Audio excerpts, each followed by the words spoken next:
خوش آمدید اور السلام علیکم ڈاکٹر کنول، کیسی ہیں آپ؟ السلام، الحمدللہ ٹھیک ہوں۔ اچھا، جھوٹ کے اوپر آج ہم نے بات کرنی ہے، تو کیا بتائیں گے آپ؟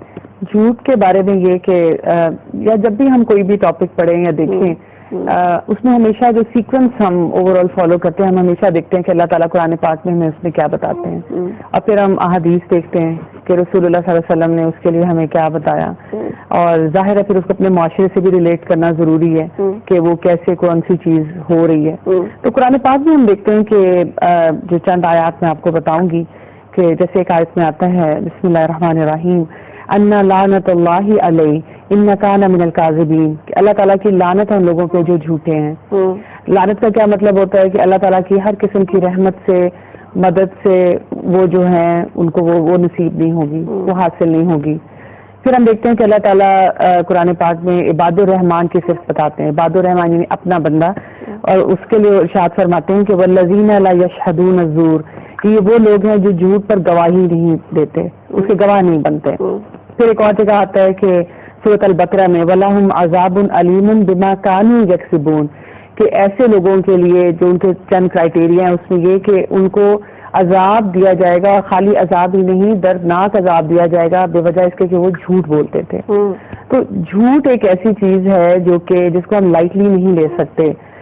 ایک اور آیت میں آتا ہے کہ جھوٹا انسان جو ہے اس کو اللہ کی طرف سے ہدایت نہیں حاصل ہوتی۔ ٹھیک ہے، یہی ہمارے مسائل ہوتے ہیں اور انہی چیزوں کے لیے ہم پریشان بھی ہوتے ہیں۔ بالکل، تو آپ دیکھیں کہ جو ہمیں یہ پتہ چل رہا ہے کہ ہدایت نہیں ملے گی، ڈائریکشن نہیں ملے گی، اللہ تعالیٰ کی طرف سے رحمت نہیں آئے گی جھوٹ بولنے پہ، اور اس کے ساتھ ساتھ یہ کہ وہ اللہ کا بندہ نہیں بنے گا، وہ کوئی ایسے کام میں اس کی بہت سے جو اس کے ایکشن ہے وہ نلیفائی ہوتے جائیں گے۔ بالکل، پھر ہم دیکھتے ہیں کہ رسول اللہ صلی اللہ علیہ وسلم نے ایک حدیث میں ارشاد فرمایا، اور ان سے پوچھا گیا تھا کہ کیا یا رسول اللہ صلی اللہ علیہ وسلم کیا مومن بزدل ہو سکتا ہے؟ تو انہوں نے کہا ہاں ہو سکتا ہے، کوئی ایسی سچویشن اس کی زندگی میں آ سکتی ہے کہ وہ بزدل ہو جائے، ڈر جائے کسی چیز سے۔ پھر ان سے پوچھا گیا کہ کیا مومن بخیل ہو سکتا ہے، کنجوس ہو سکتا ہے؟ انہوں نے کہا وہ بھی ہو سکتا ہے۔ اور پھر پوچھا گیا کہ کیا مومن جھوٹا ہو سکتا ہے؟ تو انہوں نے ارشاد فرمایا تھا کہ نہیں، جھوٹا نہیں ہو سکتا۔ اور پھر ہمیں ایک اور چیز بھی پتہ چلتی ہے کہ ایک شخص رسول اللہ صلی اللہ علیہ وسلم کے پاس آیا اور اس نے ایک بڑی لمبی لسٹ دی ان کو کہ میرے میں یہ برائیاں ہیں اور میں چھوڑنا چاہتا ہوں، مجھے کوئی ایک چیز بتا دیں جو میں چھوڑوں۔ اب وہ جو چیز بھی اس کو پوائنٹ آؤٹ کی جائے تو وہ کہیں نہیں یہ میں نہیں چھوڑ سکتا۔ تو آخر میں رسول اللہ صلی اللہ علیہ وسلم نے اس سے کہا کہ اچھا تم جھوٹ بولنا چھوڑ دو۔ بہت خوش ہوا اور اس نے کہا یہ تو کوئی مسئلہ ہی نہیں ہے، اور وہ چلا گیا۔ اور کچھ دن کے بعد جب وہ آیا تو بہت خوش، اور اس نے آ کے رسول اللہ صلی اللہ علیہ وسلم کو بتایا کہ یا رسول اللہ صلی اللہ علیہ وسلم، اس جھوٹ کی وجہ سے، چھوڑنے کی وجہ سے جو آپ نے مجھے کہا تھا، میری ساری برائیاں چھوٹ گئیں، کیونکہ جب میں کوئی غلط کام کرنے لگتا تھا تو مجھے یہ لگتا تھا کہ میں جھوٹ نہیں بول سکتا، تو اس کی وجہ سے وہ میں جو تھا کام چھوڑ دیتا تھا۔ تو یہ ایک ریالٹی ہے جس کو کہ ہمیں دیکھنا ہے۔ بالکل، جھوٹ ایک ایسا وہ ہے جس میں ہم بڑے آرام سے پناہ لے لیتے ہیں، چھوٹے چھوٹے جھوٹ، اور آج کل تو ہم کتنے آرام سے بولتے ہیں نا، وہ تو اب ایسے بن گئے جیسے پارٹ آف لائف ہے۔ ہاں، میرے بچے اکثر ان سے کہوں یہ آپ نے کیوں کہا آئی ایم جوکنگ، مطلب ہمیں جوک میں اور جھوٹ میں کچھ اتنا فرق نہیں رہتا۔ نہیں، بچوں کا تو خاص طور پہ یہی سلسلہ ہے کہ اگر وہ بول دیں گے تو وہ یہ کہیں گے میں نے مذاق کیا، جوک تھا، تو ویسے ہی میں نے کہا تھا۔ یہ کیسے معاملہ، اس معاملے کو پھر کیسے ایڈریس کیا جائے؟ دیکھیں اس میں یہ ہے نا کہ ہمیں ایک اوور آل یہ دیکھنا ہے کہ بچوں کی، جہاں تک آپ نے اسپیشلی بات شروع کی، بچوں کے اندر، بچے تو فطرت پہ ہے نا، حدیث سے ہمیں یہ پتہ چلتا ہے، تو بچے جو ہیں وہ اپنے معاشرے سے سیکھ رہے ہیں، اپنے گھر سے سیکھ رہے ہیں، اپنے ایٹماسفیئر سے سیکھ رہے ہیں۔ اس کے علاوہ بہت سی چیزوں میں ان کو جو جھوٹ وہ بولتے ہیں وہ ڈر کی وجہ سے بولتے ہیں۔ گلاس ٹوٹ گیا تو یہ ڈر ہے کہ ڈانٹ پڑے گی تو چپ کر جاؤ، کہہ دو میں نے نہیں توڑا۔ اگر کاپی لے جانا بھول گئی یا کسی وجہ سے ہوم ورک نہیں کر سکے، پتہ ہے ٹیچر پنش کریں گی تو بول دو کہ میں بیمار تھا۔ تو یہ ٹپیکل جھوٹ بچے جو ہیں وہ صرف خوف کی وجہ سے، سزا کے ڈر کی وجہ سے بولتے ہیں۔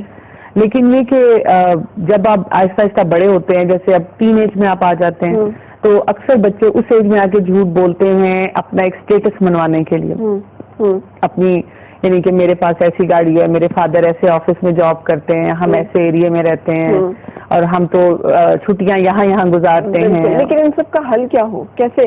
اب مجھے یاد ہے جب ہم چھوٹے تھے ڈاکٹر کنول, تو شیخ عبد القادر جیلانی کی ایک کہانی ہماری اردو کی کتاب میں تھی, وہ بھی ہے, لیکن اس کا جو اثر مجھے لگتا ہے, یا شاید اس کو پڑھ کے میرا دل چاہ رہا تھا کہ بس آج کے بعد جھوٹ نہیں بولنا کبھی.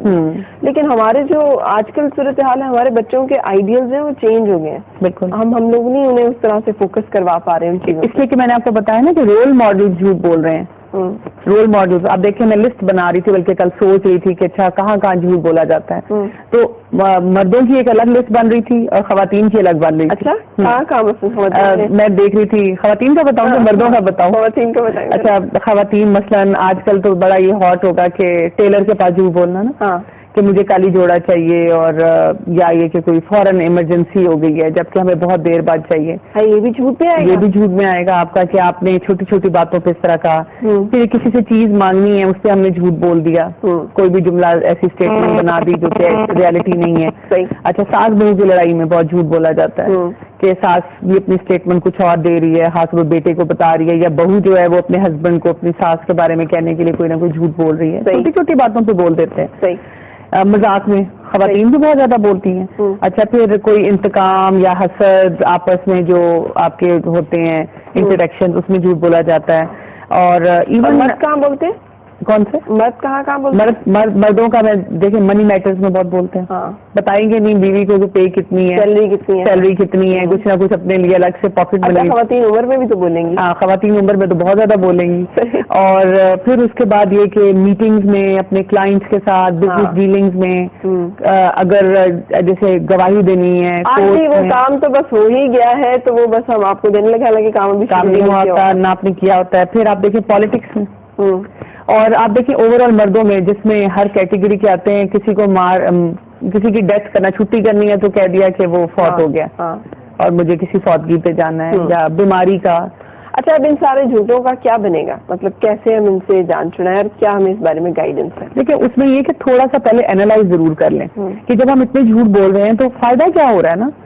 فائدہ تو ایسا کہ آپ کا کچھ نہیں ہو رہا. آپ دیکھیں, ایک تو اکثر لوگ یہ ٹپکلی جملہ بولتے ہیں, کیا کریں اب اس کے بغیر گزارا بھی نہیں ہے, اب یہ تو بولنا ہی پڑتا ہے. جبکہ آپ دیکھیں کہ رسول اللہ صلی اللہ علیہ وسلم جس معاشرے میں رہتے تھے وہ آج کے معاشرے سے کوئی فرق نہیں تھا. ہر قسم کی جو ہمیں برائی نظر آتی ہے, سوشل جو نظر آتی ہیں پرابلم, اس سوسائٹی میں بھی موجود تھی. لیکن ان کو کیا کہا جاتا تھا؟ صادق نا. ٹھیک ہے. اسی طرح آپ دیکھیں کہ ان کے جو دوست تھے جو پہلے مسلمان ہوئے, حضرت ابو بکر صدیق, ان کے بارے میں بھی کیا تھا, ان کو کیا کہا گیا؟ صدیق. یعنی کہ وہ خود بھی سچے تھے اور سچ کے گواہ بھی تھے. بالکل ٹھیک ہے. تو دیٹ مینس کہ اٹ از ناٹ امپاسبل. ہم یہ نہیں, ہمیں پہلی بات تو یہ نہیں کہنی چاہیے کہ نہیں جی یہ تو ہو ہی نہیں سکتا.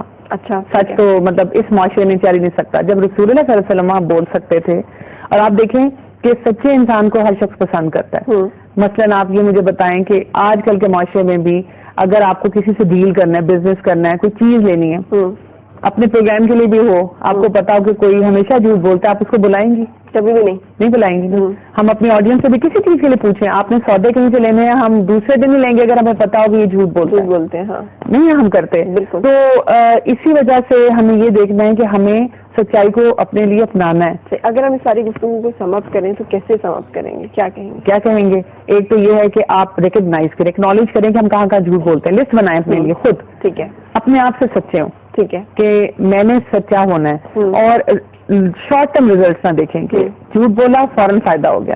یہ دیکھیں کہ وہ آخرت میں کیا ڈپازٹ ہو رہا ہے, اور لانگ رن میں میری ایک ریپیوٹ کیسی بن رہی ہے سوسائٹی میں. کہ اگر میں سچا ہوں تو لوگ مجھے ٹرسٹ بھی کریں گے, مجھے میرے پر یقین بھی کیا جائے گا, اور میرے ساتھ لوگوں کی ڈیلنگ بھی بہتر ہوگی. اور وہی بات ہے کہ اللہ تعالیٰ دیکھ رہے ہیں, تقویٰ کا جو ہم نے کل بات کی تھی وہ تو ہمارے ساتھ چل رہا ہے, اور ہم نے اللہ کی خاطر ہی سب سے پہلے کرنا. اور آپ نے آج نیت کی بھی بات کی, تو نیت کہ میں نے جو بھی بولنا ہے سچ بولنا ہے, کیونکہ وہاں پہ رجسٹر ہو جائے گا. بالکل صحیح. دیکھیں نا, عدالت میں کھڑے ہو کے ہم جو کہوں گا, سچ کے سوا کچھ نہیں کہوں گا, وہ اوٹ صرف وہاں پہ نہیں ہے, وہ زندگی میں بھی پوری نہیں ہے. جو کہوں گا, سچ کے سوا کچھ نہیں کہوں گا. Thank you so much, God bless you. ہم بہت سارے ایسے موضوعات پہ بات چیت کرتے رہیں گے, مجھے یقین ہے آج بھی بہت ساری چیزیں رہ گئی ہوں گی, لیکن آگے کہیں ہم اس کو شامل کر لیں گے. اور اس وقت خبروں کا وقت ہے, نیوز اسٹوڈیو کی طرف چلیں گے, واپسی پہ آپ سے ملاقات ہوگی.